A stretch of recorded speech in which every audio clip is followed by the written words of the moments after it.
Boa noite, eu acabei de fazer um áudio aqui de 8 minutos da introdução da medicina familiar, acabei de descobrir que ele não gravou, mas enfim, vamos lá. Então, uma breve introdução à medicina familiar. Primeiro, quando a gente define medicina familiar, ou medicina de família e comunidade, como fala no Brasil, né?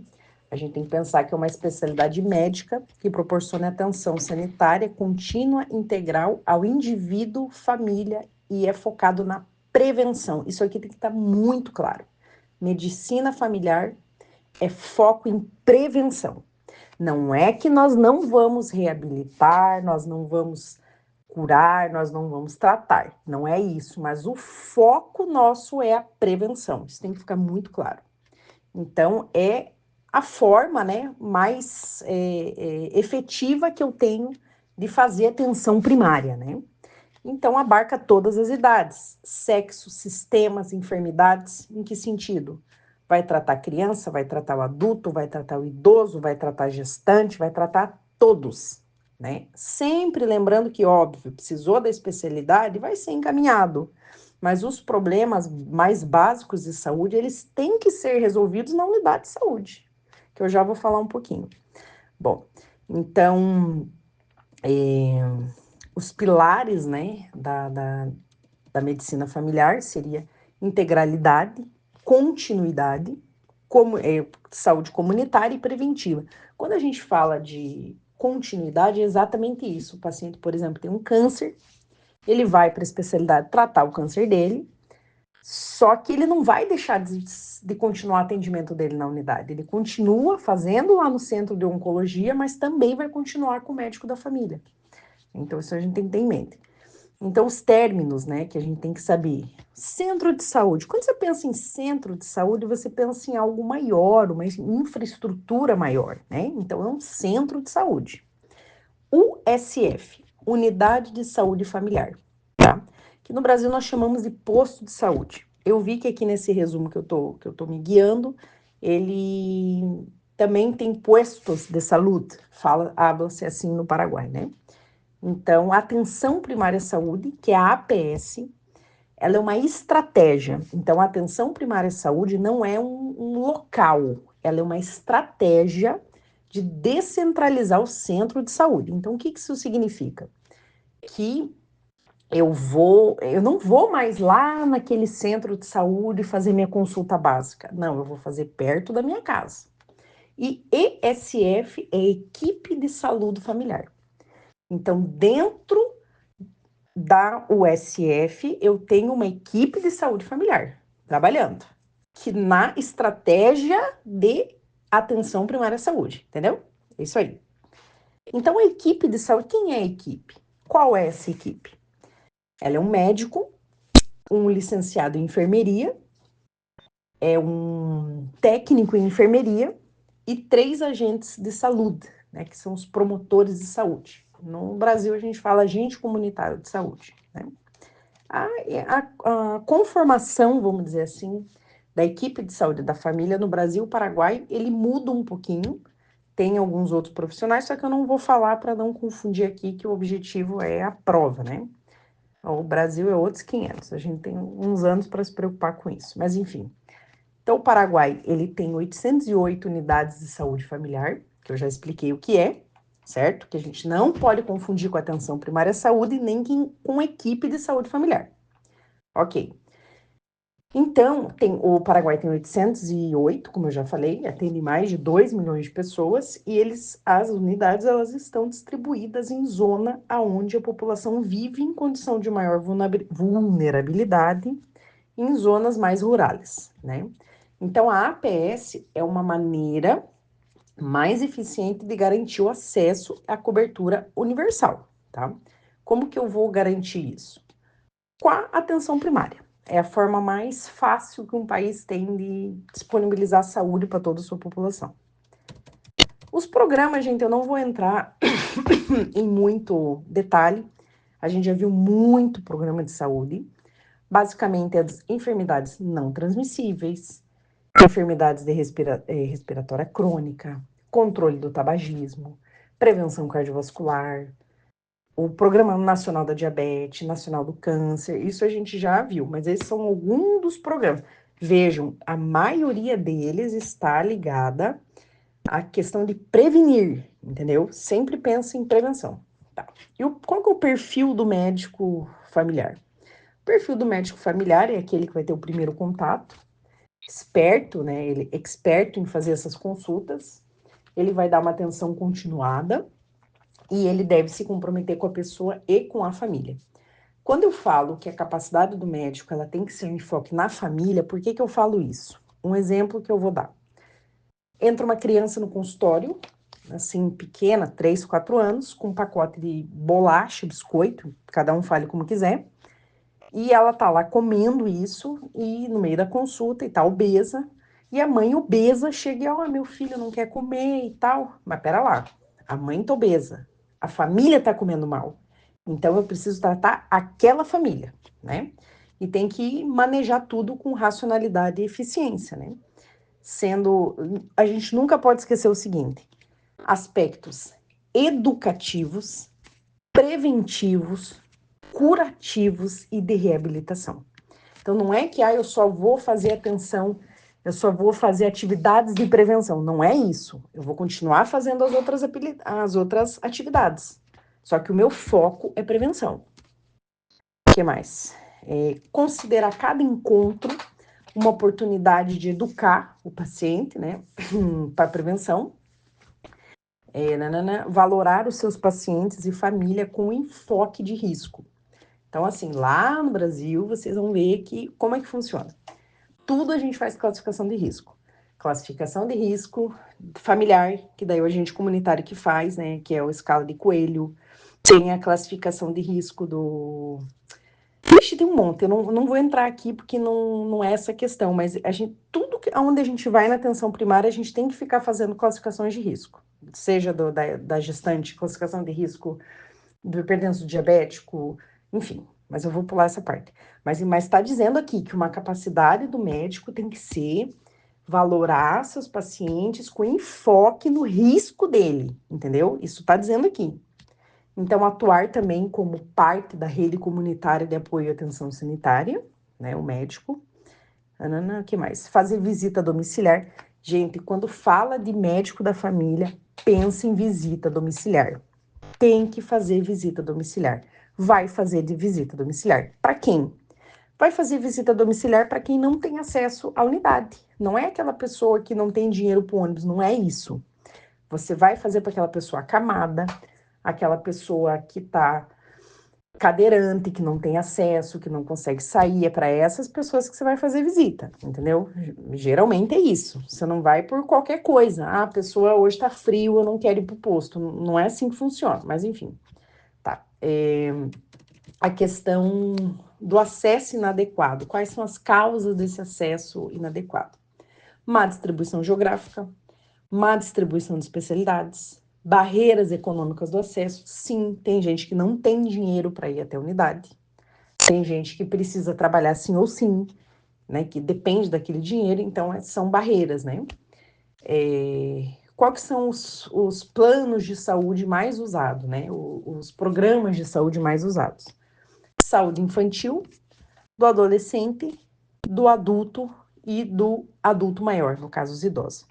O que a gente faz na medicina da família, né? Faz em relação à saúde da criança, saúde infantil. No Brasil, a gente fala que é consulta de puericultura, que é a consulta do crescimento e do desenvolvimento e desenvolvimento da criança, tá? Não sei se existe essa palavra puericultura ali no Paraguai, mas enfim. Avaliação de risco e acidente doméstico, exploração física e manejo de enfermidade da infância, conjuntivite, piolho, bronquite, asma e etc, né? Adolescente. É feito também avaliação clínica, em questão principalmente daí a parte da saúde mental, entendeu? Que é suicídio, depressão, detecção temprana de transtorno alimentar, né? Bulimia, anorexia, enfim. Tratamento de possível infecção urinária, gástrica, né? E também tratamento de infecção sexual. Isso é um resumo do resumo, né? Dá para fazer muito mais coisa. O adulto, pensa que o adulto é foco e detecção temprana de problema cardiovascular, problema ginecológico, embaraço, né? Não que eu não tenha no adolescente embaraço também, mas vocês entenderam, né? Manejo de emergências. Quais são as principais emergências? Né? A gente sabe que é a questão da hipertensão, da diabetes, da lipidemia, problema respiratório, mas emergência é um outro áudio, uma outra aula.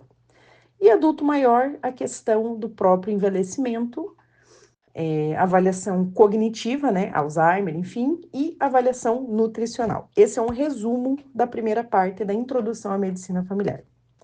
Agora eu vou falar sobre família, só que eu vou bem direcionada ao que a professora falou que vai cobrar na prova, porque tem bastante coisinhas aqui, mas então, como eu falei, vamos direcionar o que ela falou que vai cair. Bom, a família, né, segundo a sociologia, é uma unidade social constituída por pai, mãe e filhos, tá? Então, basicamente isso, né? Aí tem 3 tipos de parentesco, que é o consanguíneo, pessoas que descendem do mesmo progenitor. Aí tem a questão de afinidade, que no caso cônjuges, e civil, né? Que pode ser também por adoção. Então, são as 3 formas de parentesco que uma pessoa pode ter. Mas assim, ó, basicamente, a professora falou que vai cobrar crises, entendeu? Ela ainda falou assim 3 vezes, crises, crises, crises, tá? Que ela iria cobrar. Então, basicamente, a gente sabe do ciclo vital de qualquer família, nascimento, casamento, morte, enfim, eu não vou falar sobre isso, mas eu vou direto, então, nas crises, tá? E vou falar também um pouquinho de hábito familiar, mas eu creio que ela não vai cobrar. Ok, então vamos lá. Questão de crises, ela pode ser normativa, que são crises normais, eu já vou falar delas, e crises paranormativas. É simples, é fácil? É, mas a gente tem que cuidar para não confundir as duas, tá? Então, eu vou começar falando das crises paranormativas, que sejam ou não transitórias, né? Que eu vou explicar um pouco agora. Então, um exemplo de crise paranormativa, ou seja, que não é normal acontecer. Crise por incremento. Então, é, por exemplo, o retorno de um filho divorciado ou quando um parente decide unir-se ao grupo familiar. Então, veja bem, vou repetir: crise por incremento, tá? Um exemplo é um filho que volta ao lar depois de um divórcio, por incremento. Aí, crise por desmembramento, tá? Até o nome já é fácil da gente associar, desmembramento. Então, por exemplo, pela morte de um filho ou cônjuge, ou hospitalização prolongada, ou também estar separado por um largo período. Por exemplo, estudar fora do país, né, que você vive. Então, eu não sei, ela pode cobrar sim. Estudante do Brasil que veio estudar no Paraguai. Que tipo de crise é isso? É desmembramento, tem que tomar cuidado. Então, aí também a gente tem uma outra classificação dessa crise paranormativa, que ela tem um efeito na família maior, né, na dinâmica familiar.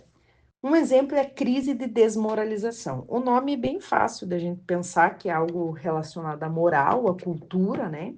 Um exemplo é infidelidade. Uma crise de desorganização, tá? Desorganização também não é difícil de associar. Se apresenta por um membro em uma condição de enfermidade grave, discapacidade ou invalidez, né? Ou, por exemplo, um acidente, ou também a própria infertilidade. É uma crise de desorganização. Então, tem que tomar um pouquinho de cuidado com essas crises, porque ela vai cobrar, né? A crise normativa. Crise normativa ou transitória, tá? Lembrando que a outra, vou repetir, era paranormativa ou no transitória, tá? Agora eu vou falar de normativa ou transitória. No caso, essas crises, ele é o passo de uma etapa para outra, tá? Então, é o que eu passo de uma etapa para outro ciclo vital. Vou dar um exemplo. O matrimônio. O matrimônio e uma crise que pode acontecer nesse momento, uma crise normal é o nascimento do primeiro filho. Por quê? Porque vai ter um descobrimento da mãe, né, se entendendo como ser humano, o pai tendo que se encaixar nessa situação. Então, isso é uma crise transitória, é uma crise normal, tá? Que pode acontecer depois de um matrimônio, que é o nascimento de um filho. Então, de saúde em relação à família, eu creio... Ah, não, tem o Apgar, né, que eu falei. Então, o Apgar, basicamente, ele é uma prova que usa-se para medir a funcionalidade da família, para eu poder trabalhar num programa, no caso de intervenção, né? Se houver necessidade de uma intervenção nessa família. Então, lembrando que o Apgar é adaptabilidade, né? Que é para ver como que as pessoas se adaptam, participação, gradiente de desarrollo, afetividade e resolução. Aí, como é que a gente faz essa classificação? Então, por exemplo, eu vejo esses 5 itens. Adaptabilidade. Utiliza recurso familiar e comunitário para resolver crises. Então, como que esse povo se desenrola no meio de uma crise, né? Adaptabilidade. Participação. A capacidade, né, dos membros da família de conversarem entre si, como de se comunicar. O gradiente de desarrollo é como que eles atravessam essas distintas etapas, o ciclo de vida.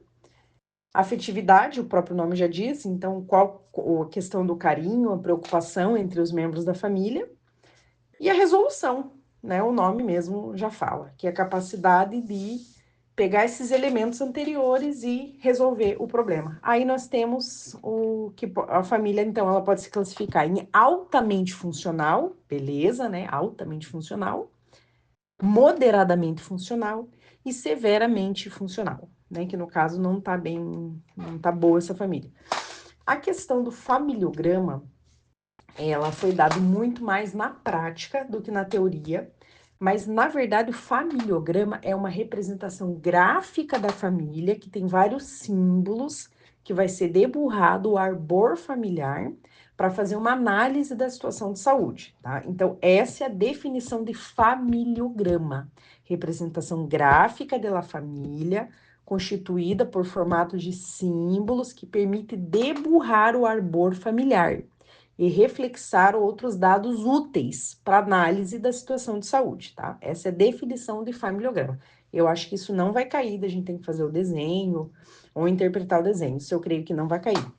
Agora eu vou falar um pouco sobre interpretação do estudo diagnóstico, né? Essa parte aqui, diagnóstico médico, né? Então vamos lá. O diagnóstico médico é um procedimento pelo qual a gente identifica uma enfermidade ou uma síndrome, né? Então, para isso que nós estamos estudando, para que eu consiga conversar com o meu paciente e várias etapas que eu vou falar aqui, e eu consiga ter um diagnóstico e tratar meu paciente. Esse é o objetivo de todos nós, né? Então, o diagnóstico médico, ele se estabelece a partir de sintomas, sinais e explorações complementares, né? Então, o que ele sente, olha, eu estou sentindo dor, estou sentindo queimação, estou sentindo, e os signos, né? Que seriam, por exemplo, a pressão alta, um ataque cardíaco, isso são signos. E sintomas é o que ele está relatando para mim. Eu sinto isso, eu sinto aquilo, enfim. Então, um sintoma, ele não é exclusivo de uma enfermidade, certo? Então, vou dar um exemplo, a cefaleia. Tá, cefaleia. Cefaleia, que doença que é? Só cefaleia o diagnóstico? Não existe, mas que é específico para isso. Então, eu preciso de mais elementos, né? Então, um sintoma, ele não é exclusivo de uma enfermidade. Enfim, então, o que eu posso incluir na hora de fazer um diagnóstico, né? Na hora de atender meu paciente? Primeiro lugar, o interrogatório. Interrogatório que a gente chama de anamnese, né? Então, eu já vou falar de um por um aqui também. Manobras, né? Exame físico, estudo de laboratório, estudo de imagem. É assim que eu vou. A gente sabe, né, gente? Isso não está dizendo aqui no slide, nem no resumo, mas a gente sabe que uma boa parte da consulta é isso aí. É interrogar o paciente, é examinar o paciente, e nisso daí você já consegue muita coisa. Mas, enfim, vamos ao que interessa aqui, a prova, né? Então, o interrogatório, ele pode ser tanto pergunta fechada, cerrada, quanto pergunta aberta, né? A primeira coisa que eu faço quando o paciente chega é já fazer uma pergunta aberta, que eu sempre fazia isso também quando eu atendia o paciente. O que te traz aqui? Como eu posso te ajudar? O que está acontecendo? Aí ele vai começar a falar. Isso é uma pergunta aberta, tá? Que hoje vai começar a gerar hipóteses diagnósticas na minha cabeça. E a pergunta cerrada já é mais focada na informação que eu preciso. Por exemplo, quanto tempo você está cansado? Você está com esse cansaço há quanto tempo? Certo? Então, eu tenho nesse interrogatório pergunta cerrada e pergunta aberta, tá? Relação médico-paciente. Então, a gente, para poder obter essa informação, eu preciso passar para o paciente uma tranquilidade, uma segurança, né? E para ele que ele tenha e colabore, exponha os seus sintomas, né? E ajude ali no exame físico, até porque quanto mais informações eu tiver, melhor é para eu fazer o exame físico, para ver o que eu vou procurar no paciente. Eu não posso sair no paciente céfalo-caudal, da cabeça ao dedão do pé dele, revirando ele. Eu tenho que direcionar esse meu exame físico também, né? Então, utilizar as vias necessárias para mostrar interesse pelo problema do paciente. Nunca soube valorá-lo. Então, nunca, será que ele tá mentindo? Isso aí não, acho que não tá certo, isso aí é migué, isso aí que é atestado. Não, eu nunca posso fazer isso com o meu paciente, que é mostrar interesse, eu tenho que mostrar interesse e nunca desdenhar da dor dele, né? É dedicar o tempo necessário, manter a confiança e o respeito mútuo, né? Isso tudo na relação médico-paciente, né? Que eu tenho que manter, ser empática e captar a sua mensagem, né? Como ver que é um ser humano, não é uma doença, é o senhorzinho do pé diabético. Não, ele é um ser humano, né? Então, isso é a base fundamental. Então, a anamnese, ela é a base fundamental para fazer qualquer tipo de diagnóstico, né?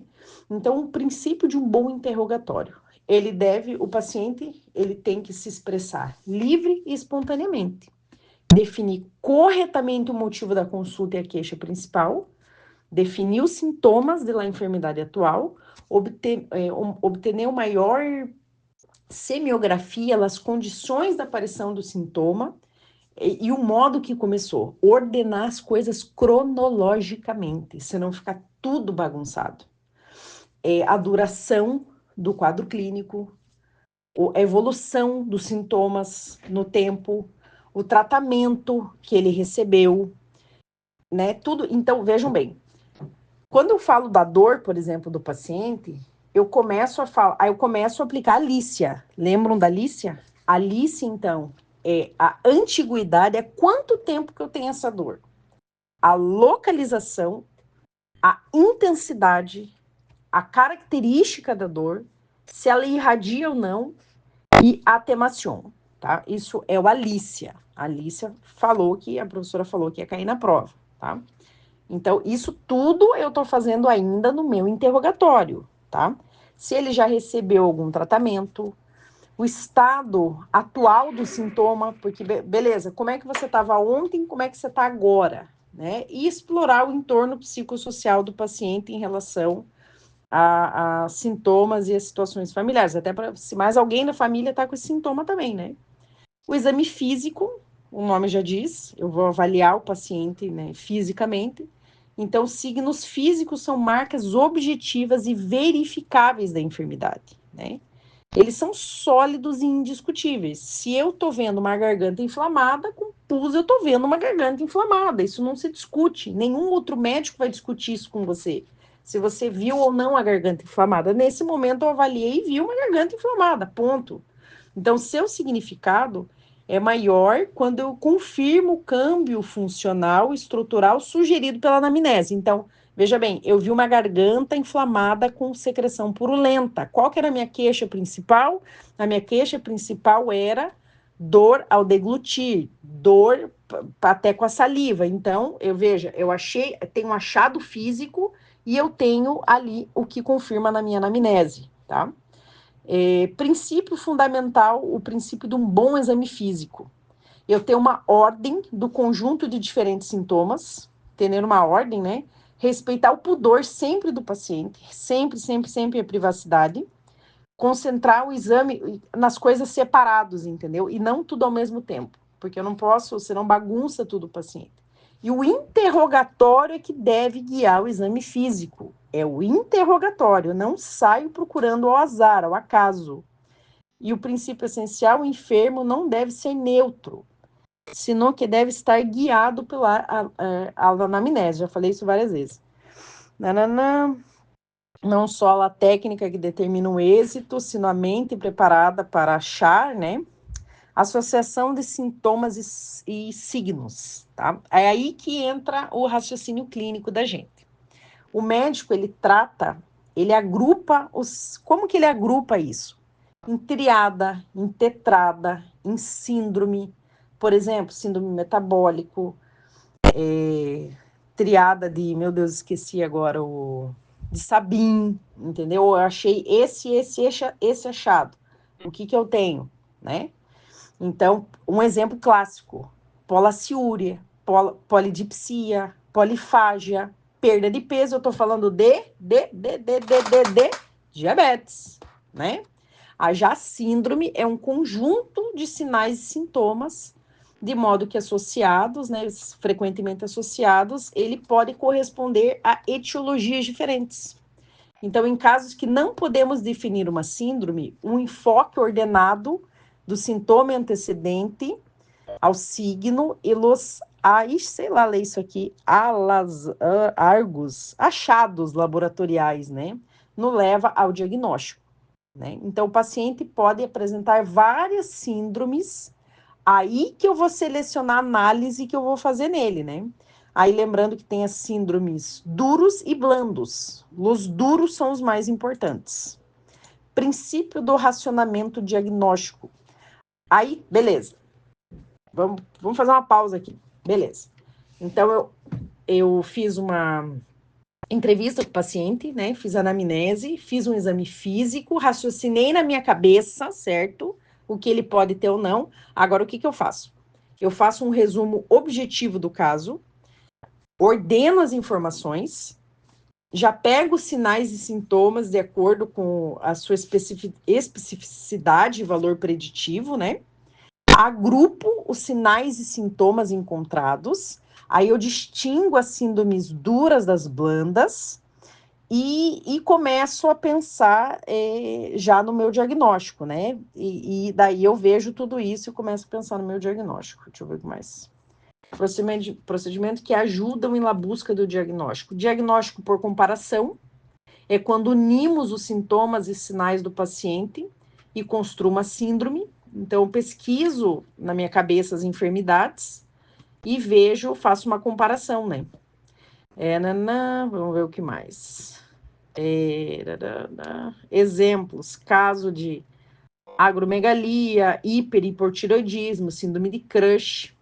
Diagnóstico por hipóteses. Não é um diagnóstico firme, sino uma hipótese que há de ser confirmada, né? Então, veja bem, por exemplo, aquelas manchas na pele, na palma da mão, do pé, na minha cabeça eu já penso em sífilis, né? Enfim, então, o diagnóstico diferencial, tá? O que a gente tem que ver do diagnóstico diferencial? O próprio nome já diz, né? Eu tenho a própria apendicite, né? E a colicistite. Então, o que eu diferencio como que eu diferencio uma da outra? Como que eu sei que é uma e não sei que é outra, entendeu? Então, é o conjunto de enfermidades que se podem ocasionar uma síndrome, eu descarto uma a uma, segundo a hipótese planteada, as explorações complementares, até encontrar a enfermidade que ocasiona o sintoma, tá? Então, eu vou tendo que eliminar. Literalmente, o nome já diz, diferencial. Eu vou ter que ver o que está diferenciando uma da outra até eu chegar no meu diagnóstico. O princípio para o uso de exames complementares. Seleção correta dos exames, solicitar só o necessário,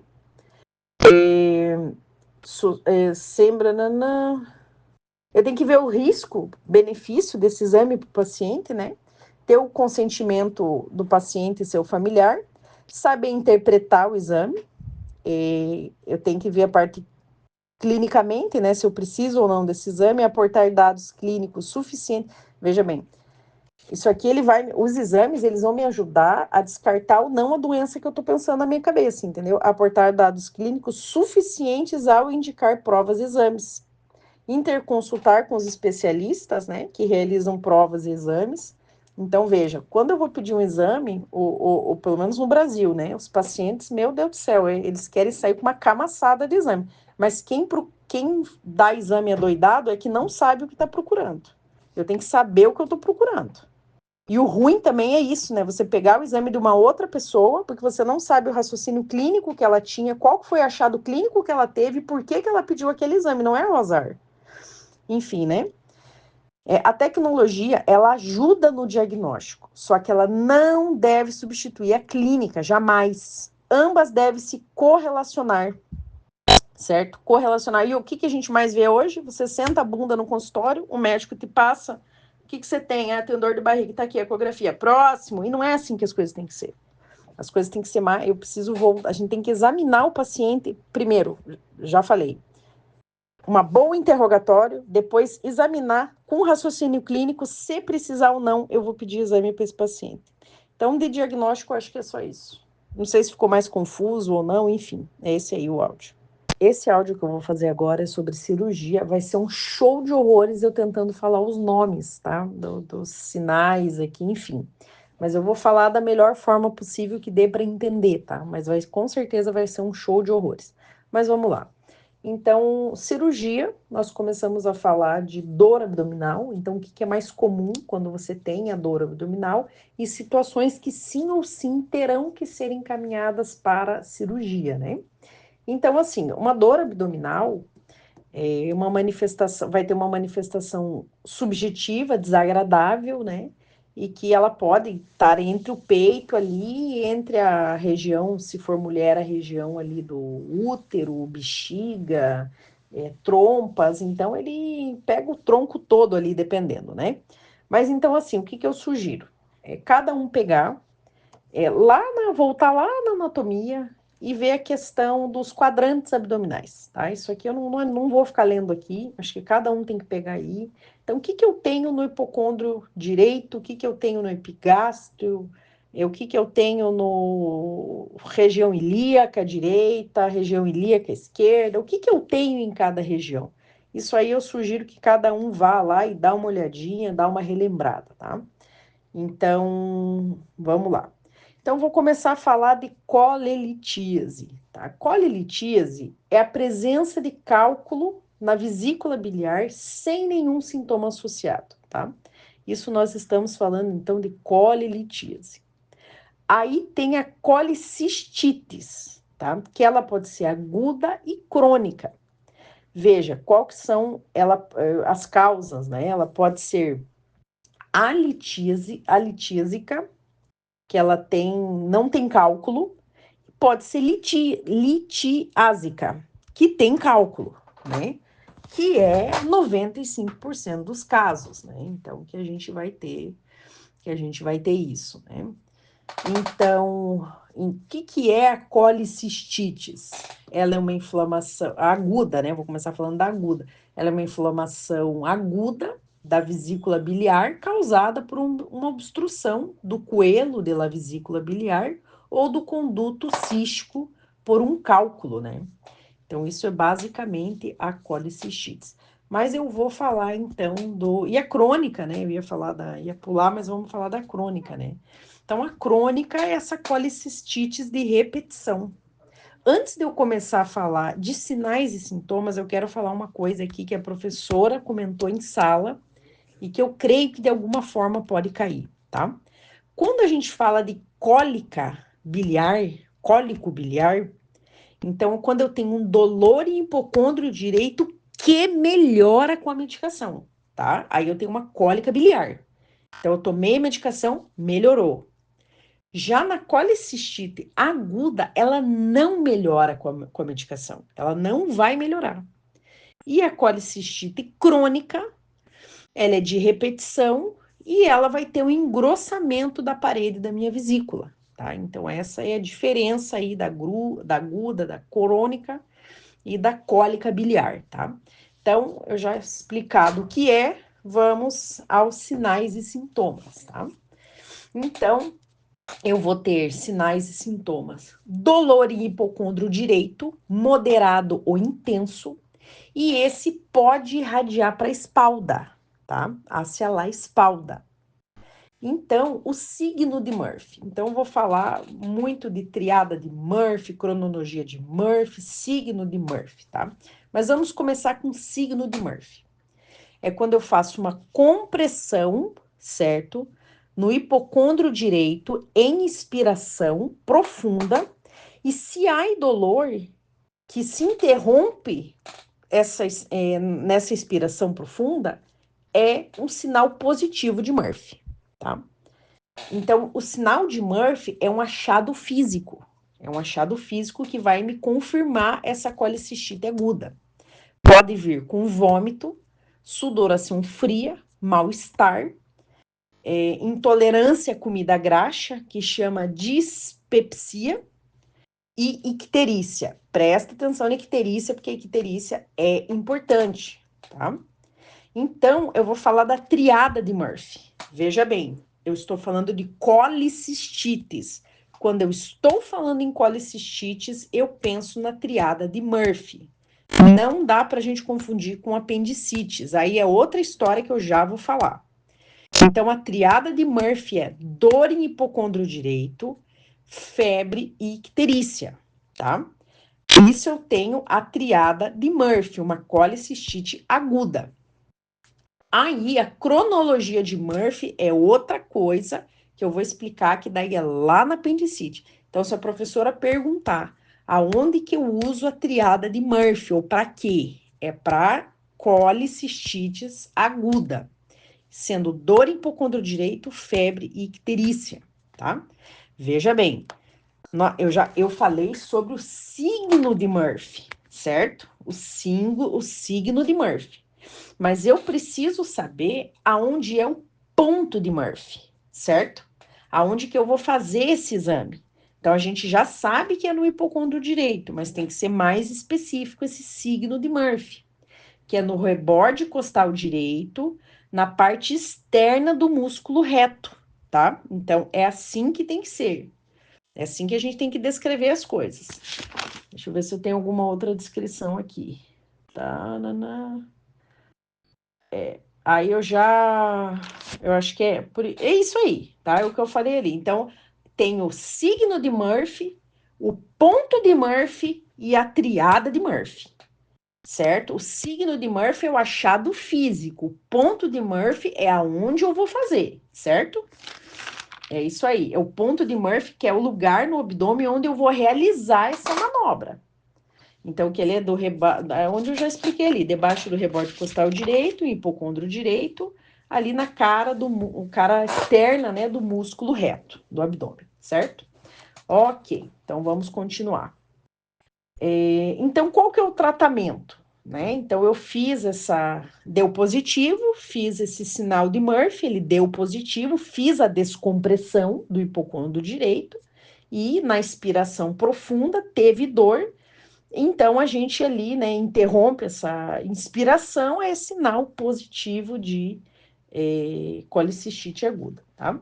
Então, o que que eu faço agora com isso? Já descobri, e agora, o que que eu faço? Primeira coisa, eu tenho que manter o paciente em jejum, tá? Eu tenho que manter o paciente em jejum, não ingerir nada via oral, vou fazer um tratamento com antibiótico terapia, né? E depois eu vou tratar sintoma, dor, obviamente, e daí eu vou fazer a cirurgia, que é totalmente cirúrgico isso, que é colicistectomia, tá? Então, basicamente isso de colicistite. Então, só tem que lembrar muito bem do signo de Murphy, do ponto de Murphy, que é onde eu vou procurar isso, e da triada de Murphy. Eu acho que sabendo isso, dá tranquilo para fazer a prova.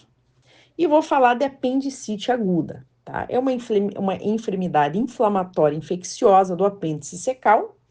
A causa são várias, né? Hiperplasia do folículos linfóides, meu Deus, apendicolito ou fecalito, corpo estranho, até uma verminota, um verme ali, pode causar isso, né? Então, o que que acontece? Manifestação clínica, sinal e sintoma disso. Dor abdominal. Então, é o primeiro sintoma, é a dor abdominal com início, uma dor difusa, localizada em epigástrico e região periumbilical, a qual evoluciona de 4 a 6 horas e sofre uma relocalização em quadrante inferior da fossa ilíaca direita, tá? Por que que isso é importante? Por causa da cronologia de Murphy, tá? Não confundir com a triada de Murphy da colicistite. Então, na cronologia de Murphy, eu vou ver o quê? Que é quando começou os sintomas até a localização real da dor. Para onde que ficou essa dor? Tá? Então, ela começou do jeito que eu falei aqui, início difuso ali no epigástrico ou região periumbilical, a qual de 4 a 6 horas ela vai lá para o quadrante inferior, lá que é direito, né, que é na fossa ilíaca direita especificamente, tá? Então, isso tem que levar em consideração, que é a cronologia de Murphy, tá? Isso aqui é bem importante, na cronologia de Murphy. Aí tem uma outra situação que já na apendicite, qual que são a triada ali na apendicite, né? Que é a dor em fossa ilíaca direita, náuseas, vômito e febrícula. É isso que eu vou ter na apendicite. Diferente lá da colicistites, que era outra coisa. Que era dor em hipocôndrio direito, febre e icterícia. Eu não posso confundir isso, tá? Senão eu vou me prejudicar aqui. Então, se eu tiver uma febre muito alta, já acima de 38, eu já posso suspeitar de uma apendicite perforada, então tem que tomar cuidado com isso, né? Anorexia, ela tá presente em muitos casos, mais de 95%, e aparece inclusive como o primeiro sintoma, né? Então, essa patocronia, né, que é a cronologia de Murphy, ela pega ali só 50% dos pacientes, e basicamente o diagnóstico de apendicite ele é crônico, ele é clínico, né? E na maioria aí dos casos. Então tem que tomar cuidado com a cronologia de Murphy, né? Essa triada, então, que é o que eu tenho que pensar na cronologia? Que é o tempo. Cronologia, o nome já diz, né? O tempo. Então, que ela começa a dor no local, uma dor difusa, e realocação dessa dor, né? Relocalização dessa dor até chegar no quadrante inferior direito, fossa ilíaca direita em específico, tá? Situações especiais. Ninho, né? Tem um risco maior de perfuração, ancianos, um risco maior de obstrução intestinal, enfim. Imunidade, geralmente na gravidez, é mais frequente no segundo trimestre. O tratamento, ele vai ser pré-operatório, ele vai ser antibiótico terapia, porque geralmente tem alguma infecção ali associada, então antibiótico terapia, e sempre vai ser cirúrgico. Tá? Ele sempre vai ser cirúrgico. Você não vai ter outra escapatória para apendicite aguda, né? Até ali a própria professora falou, né? Que é só aguda, né? Não tem crônica, apendicite crônica, não existe isso. Enfim, complicações, né? Isso é importante eu falar. As 4 complicações da apendicite que pode ter, que é perfuração, né? Peritonite focal, peritonite difusa e pileflebites. Meu Deus do céu, eu escrevi muito mal aqui, eu vou ter que abrir aqui e olhar. Vou ler direitinho aqui. É isso mesmo. Piliflebites. Então, de novo, complicação. Os 4 P's. Perfuração, peritonite focal, perifonite difusa, peritonites difusa e peliflebites. Putz, esse áudio ficou muito ruim, mas tá bom, eu não vou gravar de novo. Então, essa peliflebites seria uma tromboflebite séptica da veia aorta, né? Ou porta. Ixi, Maria, tá ruim demais. Agora, uma continuação da cirurgia, eu acabei tirando o áudio ali, enfim, vamos continuar. Isso aqui é importante. 5 signos clínicos da apendicite aguda. Isso aqui ela falou que a gente tem que saber que isso aqui vai cair, tá? Então, basicamente, quais são esses 5 signos clínicos da apendicite aguda? O signo de Bloomberry, signo de Rosses-Sink, signo de Psoas, signo de obturador e signo de Jaune-Mussi, tá? Então, eu vou falar de cada um deles. O signo de Bloomberry, basicamente, é a dolor à palpação profunda em fossa ilíaca direita. Então, eu palpo a fossa ilíaca direita profundamente e eu vou ter uma dor na descompressão, tá? Na descompressão. Então, esse é o signo de Bloomberry. Tá, mas aonde eu vou palpar? Fossa ilíaca direita, isso a gente já sabe, mas aonde especificamente?